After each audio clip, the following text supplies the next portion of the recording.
Assalamualaikum warahmatullahi wabarakatuh. Perkenalkan, nama saya Alefirina Zahra dari kelas 2 SIP dengan NIM 2357301010.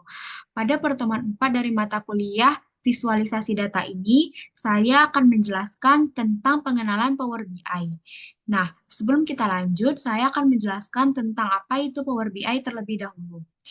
Nah, Power BI merupakan sebuah alat visualisasi data yang memungkinkan kita untuk menghubungkan data, membersihkan dan mengolah data, dan juga untuk membuat grafik dan dashboard yang interaktif. Nah, setelah itu kita lanjut untuk penginstalan Power BI. Di sini saya sudah membuka sebuah web bernama Microsoft Power BI, di mana di sini ada halaman untuk mendownload sebuah Power BI. Di sini tinggal kita klik yang button unduh ini. Lalu di sini ada beberapa opsi yang dapat kita pilih untuk mengunduh file Power BI tadi. Di sini saya memilih yang desktop setup yang 64. Lalu tinggal kita klik yang unduh ini. Nah, karena sebelumnya sudah saya unduh, maka langsung saja kita buka aplikasi Power BI-nya. Nah, di sini merupakan sebuah dashboard untuk halaman Power BI, untuk aplikasi Power BI. Di sini ada beberapa data yang dapat kita aplikasikan untuk memvisualisasi data kita. Nah, karena saya mempunyai data dari Excel, maka saya memilih data Excel Workbook. Tinggal kita klik. Lalu tinggal kita pilih nama file kita. Di sini ada financial sample sebagai data yang akan saya visualisasikan. Lalu tinggal kita klik yang open, lalu tinggal kita tunggu.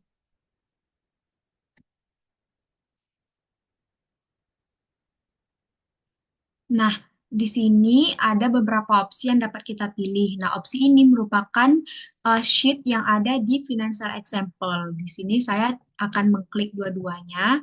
Nah, di sheet table ini merupakan isinya. Dan di sheet satu ini juga isinya. Tinggal kita klik yang load.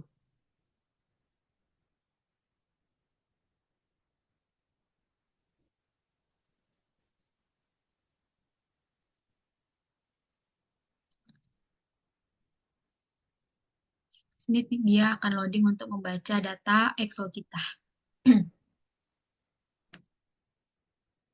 Nah, setelah Excel kita kebaca, maka di bagian kanan ini dia akan membaca sheet yang tadi itu. Di sini ada sheet satu dan di sini ada table satu. Ini merupakan bagian-bagian yang ada di sheet satu dan ini merupakan bagian-bagian yang ada di table satu. Di sini saya akan mencontohkan visualisasi datanya. Di sini misalnya saya ingin menggunakan donut chart. Tinggal kita klik. Lalu kita tinggal pilih bagian mana yang akan kita visualisasikan di sheet satu ini misalnya. Saya ingin memvisualisasikan dari sales dan profit. Nah, maka dia akan baca seperti ini. Tinggal kita besarkan sedikit dan kita atur. Nah, di sini juga bisa diatur mau ke tengah, mau ke bawah. Nah, seperti itu. Nah, di sini dia akan langsung membaca data yang ada di sheet satu itu, lalu memvisualisasikannya dengan bentuk donut chart sesuai yang saya pilih tadi. Di sini dia langsung kelihatan kalau jumlah profit itu yang paling rendah dan jumlah sales yang paling tinggi. Di sini jumlah profit itu ada 16 ribuan dan jumlah sales itu ada di 118 ribuan. Di sini langsung kelihatan perbandingan antara sales dan profitnya sehingga pembaca tuh jadi lebih mudah untuk mengaplikasikan datanya, lebih mudah untuk membaca datanya. Di sini saya sudah mencoba beberapa contoh untuk visualisasi data seperti di sini. Saya sudah mencobanya beberapa dengan pilihan yang berbeda-beda di sini. Misalnya di sini ada eh, ini apa? Oh ya, ada bar chart misalnya kan. Di sini di bar chart ini saya menggunakan sales, country, dan profit datanya. Lalu saya gunakan bar chart untuk memvisualisasikannya.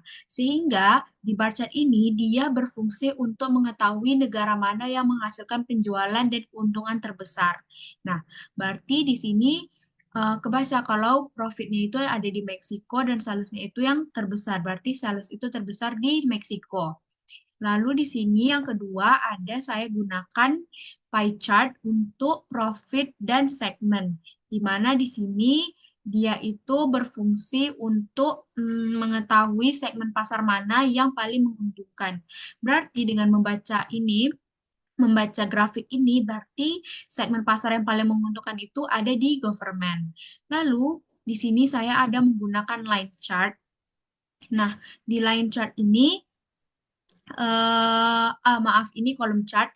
Kolom chart ini dia berfungsi mengambil ada produk dan unit slot. Nah, kolom chart ini dia berfungsi untuk mengidentifikasi produk mana yang terlaris. Seperti dengan melihat grafik ini, kita langsung tahu kalau produk yang terlaris itu ada di Paseo sebesar 63.000.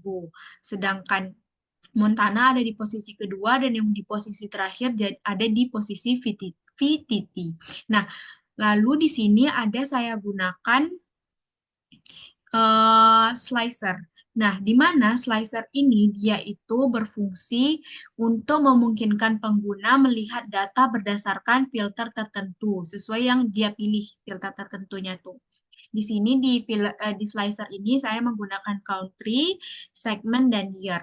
Nah, di slicer ini jika kita klik misalnya negara Kanada, maka dia akan langsung melihat di bagian Kanada ini profitnya yang tertinggi dan yang terendah itu yang salesnya masih yang tertinggi dan profitnya terendah. Lalu di sini government-nya merupakan yang paling menguntungkan dan Paseo merupakan produk yang paling menguntungkan. Kalau misalnya di France, dia masih sales yang tertinggi, lalu government juga yang paling menguntungkan dan pasti yang paling menguntungkan. Jerman juga begitu, kurang lebih. Meksiko juga, dan unit Amerika juga. Nah, dengan adanya slicer ini, kita dapat melihat beberapa data yang ingin kita lihat, misalnya di negara Kanada, seperti yang saya jelaskan tadi. Nah, dengan adanya visualisasi data yang seperti ini, dia dapat mengubah dari bentuk Excel yang sulit dibaca menjadi grafik-grafik yang mudah dibaca oleh user, sehingga user itu tidak pusing saat membaca data yang diberikan. Lalu di bagian visualization ini, ada uh, tombol yang ini. Nah, di sini tuh ada beberapa format yang bisa kita ubah. Lalu di sini juga ada di bagian sini kita dapat merubah beberapa kalimat yang ada di grafik kita sehingga grafik kita terlihat lebih rapi dan lebih cantik.